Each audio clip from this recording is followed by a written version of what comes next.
நேற்று தமிழ்நாடு நமது முதலமைச்சரை முன்னாள் அமைச்சர் அருமை மாமா வந்து நேற்று சந்திச்சு வாழ்த்து பெற்றுட்டு மாவட்டத்தில் இருக்கிற அனைத்து நிர்வாகிகளையும் சந்திக்கணும்னு இன்று தலைமை கழக அலுவலகத்திற்கு வந்திருக்காங்க. மாமாவோட அந்த ஒரு நல்ல ஒரு எழுச்சியான அந்த முகம், அவங்களுடைய ஆதரவாளர்கள் எல்லாரையும் பார்த்து சந்திச்சு அவங்களுடைய அன்பையும் பெற்றுட்டு கலந்து பேசிட்டு சந்தோஷமா முடிச்சுட்டு வெளியில வந்திருக்கோம். ஏதாவது கொஸ்டின் இருந்தா கேளுங்க, சொல்லிடுவோம். இப்ப ரெண்டு பேரும் இணைந்து செயல்படுறதுக்கு முடிவு பண்ணி பண்ணிட்டு இருக்கீங்க. இப்ப விராலிமலை மையவேசன் வந்தாங்க, மீண்டும் அவங்க முன்னாள் அமைச்சர் ரிசைன் பண்ணது அது வந்து முதலமைச்சர் முடிவு பண்ணுவாங்க. நல்லபடியா முடிவு பண்ணி நல்லபடியா அது தேர்தல் வந்ததுக்கு அப்புறம் சிஎம் முடிவு பண்ணுவோம்.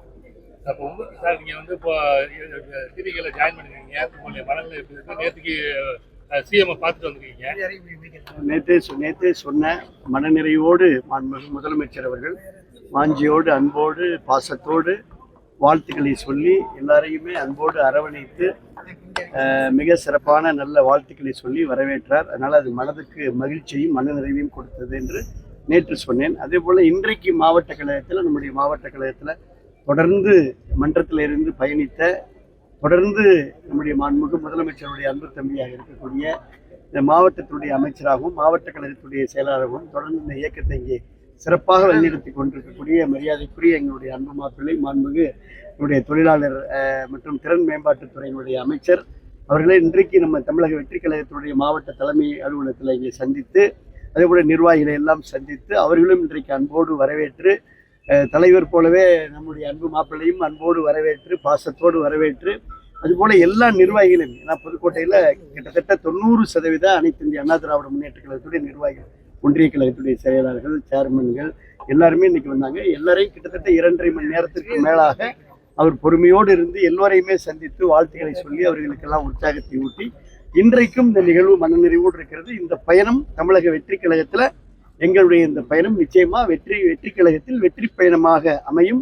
துயினி நான் ஏற்கனவே சொன்னது போலதான் இனி வரக்கூடிய எந்த தேர்தலாக இருந்தாலும் சாமானிய மக்களுடைய அன்பை பெற்றிருக்கக்கூடிய மனங்களை வென்றிருக்கக்கூடிய தமிழக வெற்றி கழகத்துடைய தலைவர் மாண்புமிகு முதலமைச்சர் அவர்களுக்கு வெற்றிக்கு நாங்கள் எல்லாம் இப்பொழுது மாவட்ட கழகத்தோடு இணைந்து மாப்பிள்ளோடு இணைந்து எல்லாம் நீங்க பார்த்துக்கலாம். சார், பல்வேறு விமர்சனங்கள் வைக்கப்படுகிறது. அது சம்பந்தமா உங்களுடைய அதிமுக பல்வேறு விமர்சனங்கள் வைக்கிறாங்க. விமர்சனங்கள் சொல்றவங்களுக்கு நீங்க என்ன பதில் சொல்றீங்க? நான் அதிமுக இருந்த பொழுது அந்த விமர்சனத்தை சொல்லலையே. அதனால ஒரு இயக்கத்தை, ஒரு அத்தியாயத்தை முடித்து புதிய அத்தியாயத்தை தொடங்கி இருக்கின்றோம். அதை நானும் விமர்சிக்க விரும்பவில்லை. விமர்சனங்களை தவிர்க்க வேண்டும் என்று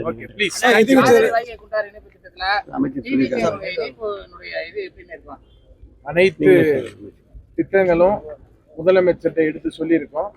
நல்ல முடிவா முதலமைச்சர் சொல்லுவாங்க. நன்றிங்க.